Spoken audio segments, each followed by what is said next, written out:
기독교 또는 교회를 생각하면 가장 먼저 떠오르는 상징물이 뭘까요? 기독교 하면 떠오르는 상징물, 교회 하면 떠오르는 상징물, 당연히 십자가라고 말씀하실 겁니다. 맞습니다. 기독교는 십자가를 상징으로 말을 합니다. 그래서인지 예수 믿는 사람들이 십자가를 굉장히 좋아합니다. 십자가를 얼마나 좋아하냐면 차에도 십자가를 걸고 또 십자가 문양의 목걸이를 목에도 걸고 다닙니다. 또 제가 아는 어떤 분은 탁구 라켓에 십자가를 이렇게 그려놓는 분도 있고 심지어 탁구공에도 십자가를 그려놓는 분이 있습니다. 세상에 그런 분이 어딨냐고요? 세상에는 없습니다. 몇 해 전에 천국 가신 저희 아버님입니다. 저희 아버지가 탁구 라켓에 십자가를 그려놨더라고요. 탁구공에도 십자가를 그렸습니다. 이게 본빨이 더 세지는지는 모르겠습니다. 아무튼 사람들이 십자가를 굉장히 좋아합니다. 어떤 주부는 밥을 새로 지은 후 푸기 전에 밥 위에 십자가를 먼저 긋고 푸는 분도 있다고 합니다. 또 어떤 분은 아이가 학교를 갈 때 그 등에다가 십자가를 그어주고 보내는 분들도 있다고 합니다. 이렇게 십자가를 좋아하는 건 문제가 되지 않습니다.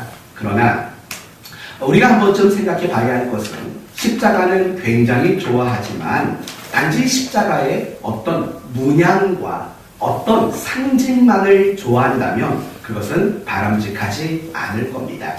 우리가 십자가를 좋아하는 것만큼 십자가에 걸맞는 삶을 좋아하는 것도 뒤따라야 마땅하다라는 이야기입니다. 오늘 본문 역시 마찬가지입니다. 고린도 교회 성도들, 그들은 십자가를 좋아했습니다. 그들은 십자가를 중요하게 여겼습니다. 그러나 그들이 놓치고 있었던 것은 무엇이냐면 십자가가 원리가 되고 십자가가 방법이 되는 삶을 그들은 놓치고 있었다라고 지적하고 있는 겁니다. 그래서 오늘 본문의 중요한 초점은 결국 그겁니다. 우리는 과연 십자가가 나의 삶의 방법이고 원리인가? 나의 신앙의 기준은 과연 십자가인가? 라는 이 부분을 점검하는 그런 시간을 가지려고 합니다. 오늘 본문의 내용을 살펴보도록 합시다. 18절 말씀을 보시면 이렇게 되어 있습니다. 십자가의 도가 멸망하는 자들에게는 미련한 것이요 구원을 받는 우리에게는 하나님의 능력이라. 여러분 이 구절이 무엇을 말하고 있는지 아시겠습니까? 오늘 본문은 간단히 말하면 이런 겁니다. 오직 예수님의 십자가로만 우리는 구원을 얻게 된다라는 겁니다. 십자가의 복음을 영접하는 자에게는 구원과 영생이 주어지지만 십자가의 복음을 거절하는 자들에게는 멸망이 있을 수밖에 없다라는 겁니다. 다시 말하면 오직 예수 그리스도의 십자가 말고는 다른 방법으로는 구원을 얻을 길이 없다라는 구절이 바로 18절의 내용입니다. 그러면서 19절부터 21절까지는 지혜에 관련된 이야기가 각 구절마다 언급이 됩니다. 19절 기록된 바 내가 지혜 있는 자들의 지혜를. 20절 지혜 있는 자가 어디 있느냐. 21절 하나님의 지혜에 있어서 이 세상이 자기 지혜로. 지금 계속 말하는 게 지혜입니다. 22절에도 헬라인은 지혜를 찾으나 계속해서 말하는 지혜를 언급하고 있는 것을 보게 됩니다. 여기서 말하는 지혜라는 것은 세상 사람들이 구원을 얻을 수 있는 방법으로 제시하는 지혜를 말하는 겁니다. 다시 말하면 이런 말이죠. 세상 사람들이 말하는 지혜로도 구원은 얻을 수 없다라는 이야기입니다. 여기서 말하는 지혜란 단지 지식을 말하는 것이 아니라 세상 사람들이 찾아내는 구원의 방법으로 여겨지는 모든 것들이 포함되어 있는 단어, 그게 바로 오늘 본문이 쓰고 있는 세상 사람들이 말하는 지혜라는 겁니다. 결국 이런 뜻이 되는 겁니다.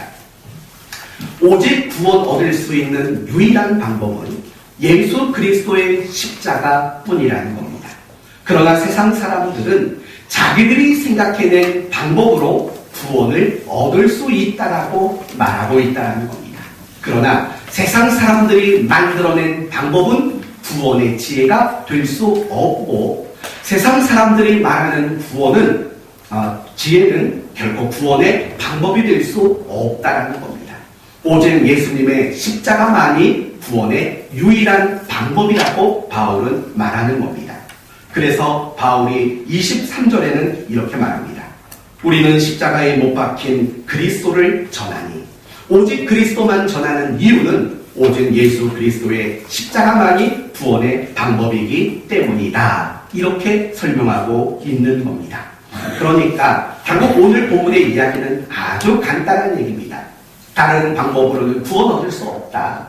아무리 지혜로운 방법으로 만들어진 것이라고 해도 구원 얻을 수 없다. 오직 예수님의 십자가만이 구원의 유일한 방법이다. 이것이 오늘 우리가 읽은 18절에서 25절까지의 이야기입니다. 그러나 세상에는 다른 구원의 방법을 말하는 사람들이 많습니다. 대표적으로 몇 가지만 정의해서 정리하면 이런 겁니다. 첫째는 종교입니다. 어떤 종교를 가지든 상관없다는 겁니다. 어떤 종교를 가져도 어떤 종교든지 간에 다 구원을 받을 수 있다라고 말하는 사람들이 많이 있다는 겁니다. 예를 들면 불교 다니는 사람은 불교 잘 믿고 그러면 천국 간다. 천주교 다니는 사람이면 그저 천주교 열심히 잘 다니면 천국 간다. 이슬람교 믿으면 이슬람교 잘 믿으면 천국 간다. 힌두교, 여호와의 증인, 몰몬교, 통일교, 신천지, 그 밖에 그 어떤 종교든 심지어 샤머니즘이라 할지라도 잘 믿으면 다 천국 갈 수 있다. 이렇게 세상은 이야기를 합니다. 우리는 그것을 무엇이라고 부르냐면 종교다원주의라고 부르는 겁니다. 다시 말하면 천국에 가는 방법과 길은 다르지만 결국 만나게 되는 장소는 동일하다라는 겁니다. 그러니까 우리 식대로 말하면 예수만 믿어야 구원을 받는다? 세상 사람들은 이 말을 동의하지 않는다는 겁니다. 예수를 믿어도 구원을 받듯이 부처를 믿어도 알라를 믿어도 나름대로의 자기의 신을 잘 믿으면 누구나 다 천국에 갈 수 있다라고 주장을 하는 겁니다. 그것이 바로 종교다원주의라는 겁니다. 그런데 놀랍게도 시간이 흐르면 흐를수록 이런 종교다원주의를 주장하는 사람들이 많아집니다. 이유는 뭔지 아십니까? 그렇게 말하는 것이 신사적인 것 같고 또 그렇게 말하는 것이 넉넉한 사람처럼 보이기 때문입니다. 그렇지 않습니다. 그럼에도 불구하고 세상은 갈수록 종교다원화되는 세상으로 바뀌게 됩니다. 여러분 김용옥 씨라는 사람 잘 아시죠? 머리 빡빡 밀고 나와가지고 기독교 비판하는 그 사람이 얼마 전에 천주교의 추기경 한 사람과 이렇게 대화를 한 적이 있습니다. 그 대화에서 천주교에서 유명한 한 추기경, 이미 고인이 되신 분이신데 이렇게 이야기를 했습니다. 하나님을 믿지 않아도 인간으로서 참되게 산다면 하나님은 그 사람도 구원하실 겁니다. 라고 이야기를 했습니다. 여러분은 어떻게 생각하십니까? 또 여러분이 한번 읽어봤을 것 같은데 긍정의 힘이라는 조엘 오스틴 목사님의 책을 본 적이 있을 겁니다. 그분도 얼마 전에 방송에 나와서 뭐라고 말하냐면 모든 종교의 구원을 인정합니다. 라고 이야기를 했습니다. 어떻게 생각하십니까? 뿐만 아니라 우리나라에서 아니 전 세계에서 교회가 가장 크고 성도가 가장 많은 그 교회 목사님이 10여 년 전에 동국대학교에서 강연을 한 적이 있습니다. 그 강연한 원고를 제가 잠깐 읽어드리겠습니다. 한번 들어보십시오. 불교가 한국의 전통적인 종교로서 장자 종교입니다. 불교가 만약에 차별성을 인정하지 않고 독선주의로 나갔다면 어떻게 되었을까요? 여러분 이 말이 무슨 말입니까? 불교는 독선주의에 빠지지 않은 종교라고 말하고 있는 겁니다. 그러면서 이렇게 말했습니다. 목사님들이 그 종교의 특수성과 그 차별성을 인정하지 않고 유아, 독존적으로 생각함으로 많은 분쟁이 생길 요인이 있기 때문에 라고 말합니다. 많은 교회가 그리고 많은 목회자들이 너무나도 독선적으로 한 가지 진리만 고집한다라는 겁니다. 그것 때문에 분쟁의 요인이 생길 수밖에 없다는 겁니다. 그래서 뭐라고 말하냐면, 그래서 제가 은퇴를 하고 나서는 더 많은 대화를 통해서 이해와 화해의 길을 모색해야겠다는 생각을 하고 있습니다. 그러면서 이렇게 말합니다. 종교는 평등합니다. 그때 그 강연장에 참석해 있던 사람들이 기립박수를 쳤다는 겁니다. 그 박수를 받고 이런 말을 이어갔습니다. 불교는 불교의 구원의 메시지가 있습니다. 기독교는 기독교의 메시지가 있습니다. 그 한계를 불교도 뛰어넘을 수 없고 기독교도 뛰어넘을 수 없습니다. 그렇기 때문에 그 차별성을 인정하고 대화를 하자는 겁니다. 기독교는 그 한계를 뛰어넘지 못한답니다. 모든 종교는 한계를 뛰어넘지 못한답니다. 그래서 서로의 종교를 인정해줘야 한다는 겁니다.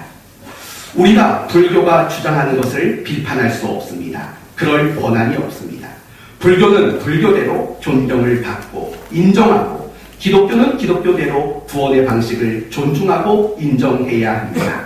평등한 종교라는 공통 분모에서 차별성을 인정하고 함께 살아가야 합니다. 여기까지만 들어도 막 화가 치밀어 오르지 않습니까? 그 다음 얘기가 더 과감합니다. 우리 동생은 불교를 통해서 구원을 받겠다고 확신을 믿기 때문에 저는 그를 존중하고 인정합니다. 나는 기독교 목사니까 기독교를 통해서 구원을 받는 것을 인정하고 내 것만 절대 진리라고 인정할 수 없습니다. 너는 죽고 나만 살겠다. 그렇게 되면 상생의 의미가 없어집니다. 그것은 부처님도 예수님도 원하지 않는 것입니다. 그것은 자비와 사랑의 원리에서 어긋난다고 생각을 합니다. 이런 말을 했습니다. 제가 이니셜 하나만 이야기를 해도 여러분은 아시는 분이십니다. 굉장히 유명한 분이십니다. 천만다행인 것은 이분이 은퇴한 지 몇 년이 지났는데 그분이 말했던 대로 대화의 장은 마련하지 않았습니다. 얼마나 천만다행인지 모릅니다. 여러분 가만히 생각해 보십시오. 종교를 인정한다? 물론 그 사람이 어떤 종교를 가지든 우리는 그걸 비판하거나 정죄할 수는 없습니다. 그러나 모든 종교가 동일하게 구원을 받을 수 있는 혜택이 베풀어진다라는 말에는 우리가 절대로 동의할 수 없다는 사실을 여러분은 알고 계실 겁니다. 그럼에도 불구하고 세상의 많은 사람들은 다양한 종교 속에서도 동일한 구원이 있다라고 그렇게 주장을 하며 이야기를 합니다. 또 어떤 사람들은 선행을 통해서도 구원을 받을 수 있다라고 말하는 분들도 있습니다. 착하게 살고 선한 일을 많이 하고 그러면 구원받을 수 있다는 겁니다. 사실은 그렇지 않습니다. 왜냐하면 천국은 착한 일을 많이 하는 사람이 가는 곳이 아니기 때문입니다. 천국은 착한 일을 하는 사람이 가는 곳이 아니라 죄사함을 받은 사람들만 가는 곳이 천국이기 때문입니다. 또 어떤 사람들은 이렇게 말합니다. 고행을 하고 그리고 자기 성찰, 곧 깨달음을 가지면 천국을 갈 수 있다라고 말하는 분도 있습니다. 여러분, 우리가 아무리 고행을 한다고 해도 어떻게 천국에 갈 수 있겠습니까? 우리의 지성이 총동원되어서 우리가 많은 것을 깨닫는다고 해서 어떻게 천국을 갈 수 있겠습니까? 고행을 하고 나면 마음의 위안은 받겠지요. 스스로의 위안은 받겠지요. 내 죄값 이만큼 치렀으니 됐지라는 자기만의 위안은 받겠지요. 내가 지성을 동원해서 어떤 것을 깨닫게 된다면 나름대로 자기만의 위안은 있겠지요. 하지만 자신의 위안만 있을 뿐 그것은 결코 구원의 방법이 될 수 없는 겁니다. 많은 종교로도 구원을 얻을 수 없는 거고 선행을 해도 구원을 얻을 수 없고 우리가 고행하거나 깨달은 것을 통해서도 구원을 얻을 수 없습니다. 이유는 간단합니다. 왜냐하면 그 모든 방법들은 우리 죄의 문제를 해결할 수가 없기 때문입니다. 그러나 예수 그리스도를 믿으면, 십자가를 믿으면 우리 모두는 구원을 받을 수 있습니다. 이유는 무엇입니까? 죄의 문제를 해결할 수 있기 때문입니다. 그래서 예수님이 하신 말씀이 무엇입니까? 내가 곧 길이요 진리요 생명이니 나로 말미암지 않고는 아버지께로 갈 자가 없다고 했습니다. 내가 곧 길이요 진리요 생명이니, 이것을 원어적으로 더 정확히 표현한다면 이런 표현이 되는 겁니다. 내가 진리로 가는 유일한 길이다. 내가 생명으로 가는 유일한 길이다 라는 말씀인 겁니다. 그리고 길과 진리와 생명이 되기 위해서 예수님은 2000년 전에 우리와 동일한 인간의 몸으로 이 땅에 오셨고 십자가에 죽으셨고 또한 부활하신 겁니다. 그래서 예수님께서 우리 모두의 죄의 문제를 해결하셨기 때문에 오직 예수님의 십자가만이 우리에게 구원의 유일한 방법이며, 예수님의 십자가야말로 우리를 구원하시는 하나님의 능력이라는 사실을 우리는 잊지 말아야 합니다. 그리고 우리 모두는 감사해야 합니다. 이 십자가, 우리를 구원하는 하나님의 능력이 되는 이 십자가의 은혜를 우리 모두에게 허락해 주셨기 때문입니다. 중요한 것은 지금부터입니다. 그렇다면 지금 사도 바울이 오늘 본문을 통해서 하고자 하는 이야기는 너무나도 분명합니다. 오직 예수님의 십자가가 우리를 구원하는 하나님의 능력이 된다. 오직 십자가만이 우리를 구원하는 하나님의 능력이 된다라는 이 말을 하고 있는 겁니다. 그렇다면 바울이 왜 이 말을 세상의 불신자들에게나 하지, 왜 교회에 다니는 고린도 교회 성도들에게 과연 이 말을 하고 있는 이유는 무엇인가? 사실은 이 부분이 오늘 본문을 통해서 우리에게 말하려고 하는 가장 중요한 내용을 담고 있는 질문이라고 말할 수 있는 겁니다. 이제 여러분이 생각해 보셔야 합니다. 고린도 교회의 성도들은 이미 예수 믿는 사람들입니다. 예수님의 십자가가 어떤 의미와 가치가 있는지 분명히 아는 사람들입니다. 그들 가운데에는 예수님의 십자가를 부정하는 사람은 아무도 없었습니다. 그러니까 그들이 예수 믿고 구원받고 교회 공동체가 됐고 천국을 확신하는 그런 사람들이 된 거 아닙니까? 이미 십자가가 구원의 능력이라는 것을 그들은 모두가 알고 있는 겁니다. 그런데 다 알고 있는 사람들에게 예수님의 십자가의 이야기를 다시 한번 꼬집어내는, 그들에게 다시 한번 이야기하고 있는 이유는 과연 무엇인가? 그것은 그들이 십자가의 한 면만 알고 있는 거지, 십자가의 또 다른 중요한 면을 그들이 외면하고 놓치고 있기 때문이라는 겁니다. 그들에게 십자가는 무엇입니까? 구원받을 수 있는 하나님의 능력이라는 것까지만 그들이 알고 있는 십자가의 의미였다는 겁니다. 더 간단하게 이야기하면 이런 말입니다. 예수님의 십자가는 우리가 죄사함 받고 우리가 구원받기 위해 그때만 필요한 게 십자가지, 내가 구원받은 다음에는 더 이상 필요해진 십자가는 아니라고 그들은 오해를 하고 있었다는 겁니다. 바로 이 부분을 바울은 지적하기를 원하고 있었던 겁니다. 그들은 예수 믿고 구원받기 위해서 십자가를 붙들었습니다. 그러나 그들이 예수 믿고 구원받은 이후에는 십자가를 내려놓았다는 겁니다. 그들이 깨닫지 못한 진리는 이겁니다. 우리를 구원하게 하는 하나님의 능력이 십자가라는 것은 알았지만 구원받은 신자들이 신자답게 살 수 있도록 만드시는 하나님의 능력도 십자가라는 이 사실을 그들은 모르고 있었다는 겁니다.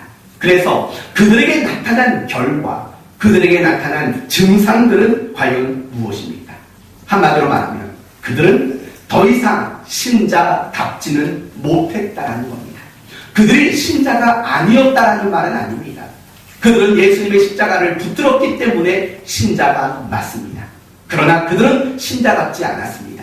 왜냐하면 죄사함을 받고 구원을 받는 데만 십자가를 붙들었지, 내가 신자로서 살아가는 매일의 삶 속에는 십자가를 붙들지 않았기 때문입니다. 그래서 그들 안에 일어난 일들은 이런 거죠. 분쟁과 분열, 음행, 소송, 사기, 성적인 타락, 자랑, 과시, 교만, 차별, 이런 식으로 전혀 조금도 신자답지 못한 그런 모습들이 그들에게 증상으로 나타나게 되었다는 겁니다. 사랑하는 성도 여러분, 사도 바울이 고린도 전서를 기록한 이유는 무엇입니까? 물론 가장 큰 이유 중 하나는 바울이 자신의 사도성을 변명하기 위해서입니다. 그러나 바울이 자신의 사도성을 변명하고자 하는 목적은 무엇입니까? 지금 고린도 교회 성도들, 전혀 신자답지 못하게 살아가는 그들을 지적하고 꾸중하고 그들을 고쳐내기 위해서 자신의 사도성을 증명하고 변증하는 거 아닙니까?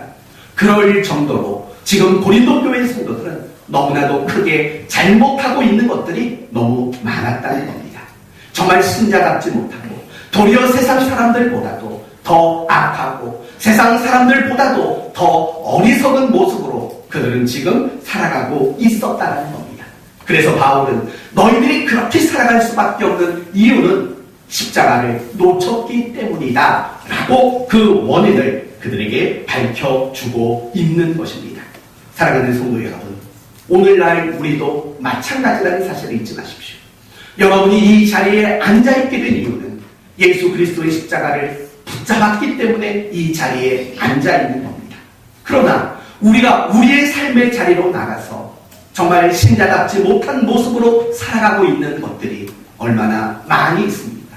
결국 우리의 삶에도 내가 신자답지 못하게, 내가 정말 구원받은 사람답지 못하게 살아가는 가장 결정적인 이유가 있다면 그것은 바로 십자가를 외면하고 십자가를 놓치고 살아가는 바로 그런 우리의 어리석음 때문이라는 겁니다. 이제 우리 자신을 잠깐 돌아보셔야 합니다. 혹시 여러분의 모습 속에 내가 하나님 앞에 책망받을 만한 그런 모습은 혹시 없으십니까?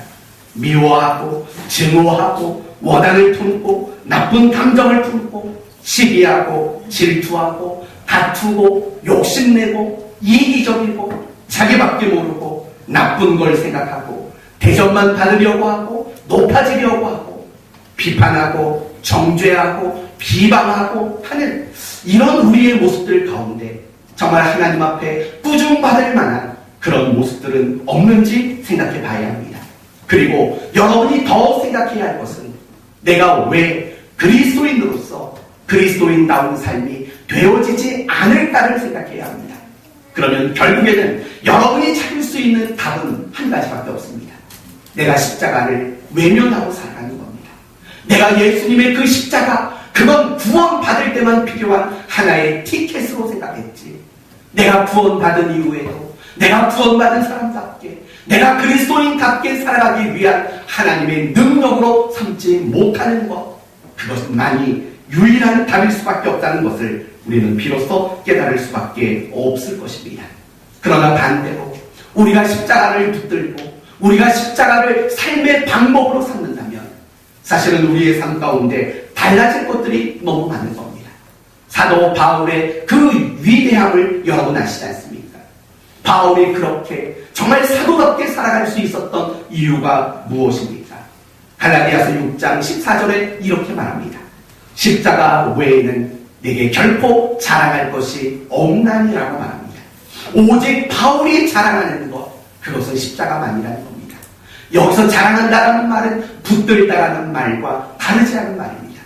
내가 오직 붙드는 것, 내가 오직 추구하는 것, 오직 내 인생에 가치를 두는 것, 그것은 오직 십자가 말고는 없다라고 바울이 이야기하고 있는 겁니다. 사랑하는 성도 여러분, 우리는 늘 불완전합니다. 우리는 늘 연약합니다. 그래서 우리의 신앙이 한결 같을 수가 없을 때가 많은 겁니다. 그러므로 우리는 매일의 삶 속에서 우리의 신앙을 점검하고 또 점검하는 이런 일들을 게을리하면 안 됩니다. 그러면 여러분에게 한 가지 더 물어봅시다. 여러분은 여러분의 신앙을 점검하고 계십니까? 매일매일마다 나는 정말 그리스도인답게 살았는지를 점검하고 있습니까?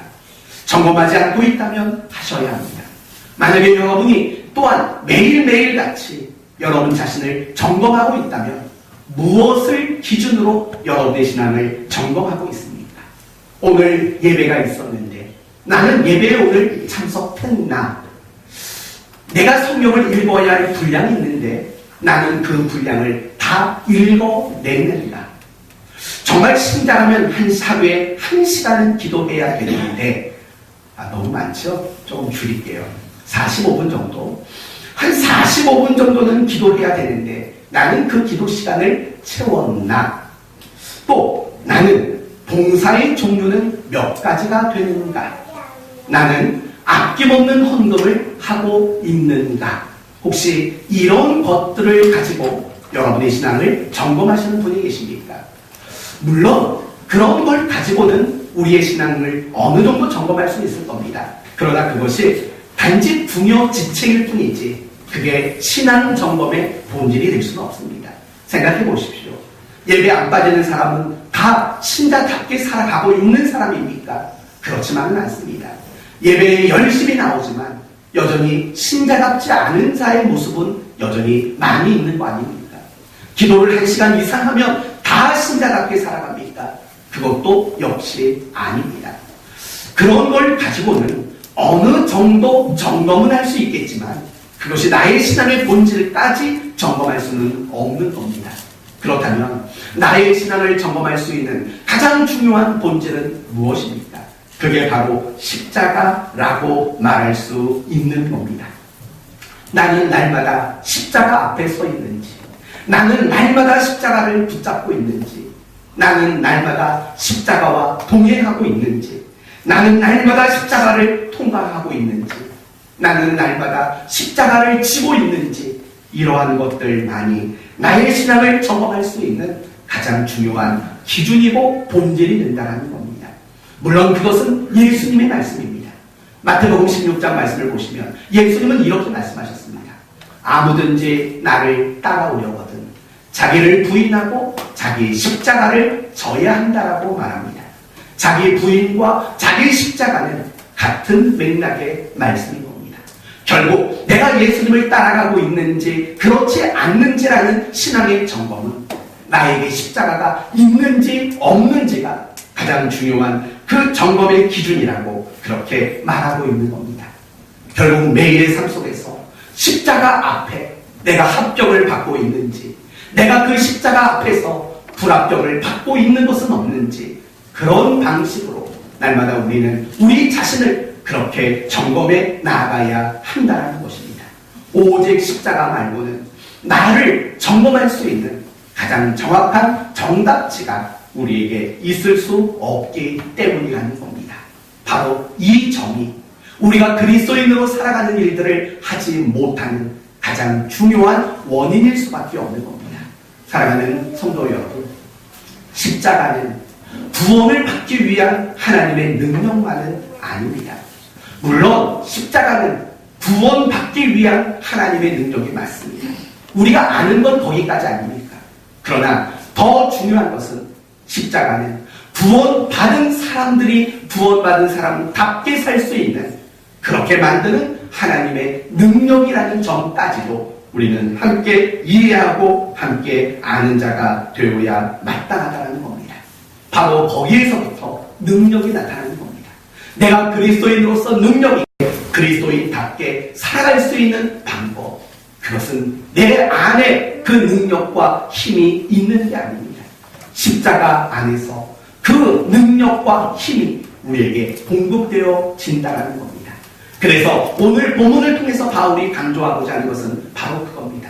십자가란 나를 구원하시는 능력만이 아니라 구원받은 사람답게 신자답게 살아갈 수 있도록 만드는 그 능력이 바로 예수님의 십자가다라고 말씀하고 있는 겁니다.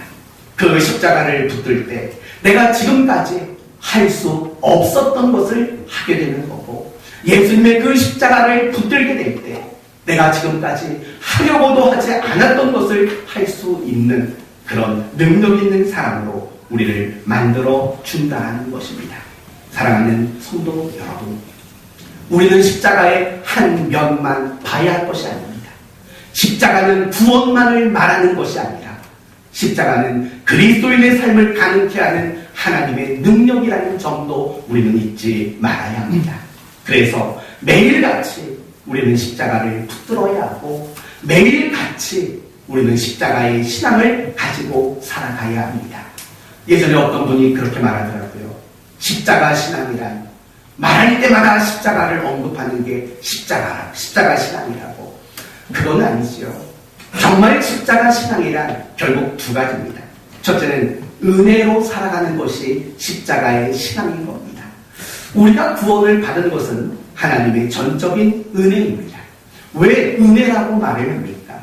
우리 안에는 구원받을 수 있는 어떤 가능성이 조금도 없었고, 우리 안에는 구원받을 수 있는 어떤 자격과 조건이 우리 안에서는 조금 더 발견되지 않기 때문입니다. 오직 구원의 모든 가능성과 방법은 하나님이 우리에게 제시하셨기 때문에 우리가 구원을 받게 된 겁니다. 그래서 구원은 전적인 하나님의 은혜가 되는 것입니다. 그리고 그 은혜의 중심에는 바로 예수 그리스도의 십자가가 있는 겁니다. 그러므로 십자가 신앙이란 날마다 하나님의 은혜를 구하고 날마다 하나님의 은혜를 덧입으며 살아가는 것, 그게 바로 십자가의 신앙이라는 것입니다. 하나님의 은혜를 구한다, 하나님의 은혜를 덧입는다. 어떻게 보면 세상 사람들 입장에서는 그것이 얼마나 어리석고 미련해 보일지 모릅니다. 아니, 돈 벌어야지. 아니, 좋은 대학 가서 좋은 직장 가야지. 물론 돈 벌어야 하고 좋은 직장 얻어야 합니다. 그러나 여러분, 그것을 가지고 우리가 살아갈 수 있다고 말할 수는 없는 겁니다. 정말 우리가 그리스도인답게 살 수 있는 방법은 늘 하나님의 은혜를 공급받아야만 가능하다라는 것, 매일마다 뼈저리게 느끼고 있지 않습니까? 머리로는 이렇게 살아가야 한다, 마음으로는 저렇게 살아가야 한다는 것을 우리는 압니다. 근데 알고 있는 것들이 도무지 내 삶으로 표현되지 않고 내 삶에 재현되지 않는 것들을 우리는 더 많이 겪지 않습니까? 은혜 아니면 구원받을 수 없는 것처럼 하나님의 은혜가 우리에게 공급되어지지 않고 하나님의 은혜가 덧입혀지지 않는다면 우리 역시도 이 구원받은 신자다운 삶을 살아낼 수 있는 방법은 전혀 없는 것입니다. 하나님의 은혜를 구하는 것, 세상 사람들이 아무리 어리석고 미련한 것이라고 말한다 할지라도 그렇지 않습니다. 왜냐하면 하나님의 어리석음이 우리의 지혜보다 낫고 하나님의 그 약함이 우리의 강함보다 낫다고 바울은 말하고 있기 때문입니다. 물론 이 말은 하나님이 어리석다는 말이 아닙니다. 하나님이 약하다는 말도 아닙니다. 하나님은 어리석지도 약하지도 않은 분이십니다. 그런데도 불구하고 바울이 그렇게까지 말하는 것은 우리가 아무리 똑똑하고 우리가 아무리 강해 보여도 하나님을 따라갈 수 없는 사람이라는 겁니다. 그렇기 때문에 우리는 내 힘이나 내 방법을 근거하여 살 것이 아니라 날마다 하나님의 은혜를 구하는 방법으로만 살아가야 합니다. 그것이 바로 십자가의 은혜이고 십자가의 신앙일 수밖에 없는 겁니다. 은혜 받는 방법은 간단합니다. 날마다 하나님이 은혜 주시기를 갈망하고 갈급해야 하는 겁니다. 여러분, 우리는 신앙생활을 하는 가운데 훈련이라는 말을 종종 씁니다. 신앙의 훈련이 필요하다라는 말을 합니다. 여러분은 훈련이 무엇이라고 생각하십니까? 무엇이 우리에게 훈련이 되도록 만든다고 생각하십니까? 그것은 갈급함입니다. 그것은 간절함이고 그것은 목마름입니다. 그것이 있을 때 여러분이 지금 평범하게 예배드리는 이 순간이라 할지라도 이 예배가 여러분의 신앙의 훈련이 될 수 있는 겁니다. 여러분이 일상적으로 기도하는 그 자리가 훈련의 자리가 되기를 원한다면 하나님을 향한 간절함, 갈급함, 사모함, 이 마음을 붙드는 일들이 훈련되게 하는 가장 중요한 근거라는 사실을 잊지 말아야 합니다. 여러분이 날마다 하나님의 은혜를 덧입기를 원한다면 은혜 주시기를 사모하는 마음이 가장 중요한 겁니다. 그리고 은혜 받을 수 있는 장소로 가십시오. 은혜 받겠다고 술집에 가고 은혜 받겠다고 노래방에 가고 그런다고 은혜가 임하겠습니까? 은혜 받을 수 있는 장소 그리고 은혜 받을 수 있는 일을 여러분이 하셔야 합니다. 그래야 여러분에게 하나님의 은혜가 더 풍부하게 부어지게 될 줄로 믿습니다. 십자가 신앙이란 무엇입니까? 결국은 자기를 부인하는 겁니다. 아무든지 나를 따라오려거든 자기를 부인하고 자기 십자가를 져라 라고 말을 합니다. 자기를 부인한다는 것은 무엇입니까? 희생이고 복종을 뜻하는 겁니다. 예수님의 십자가는 희생입니다.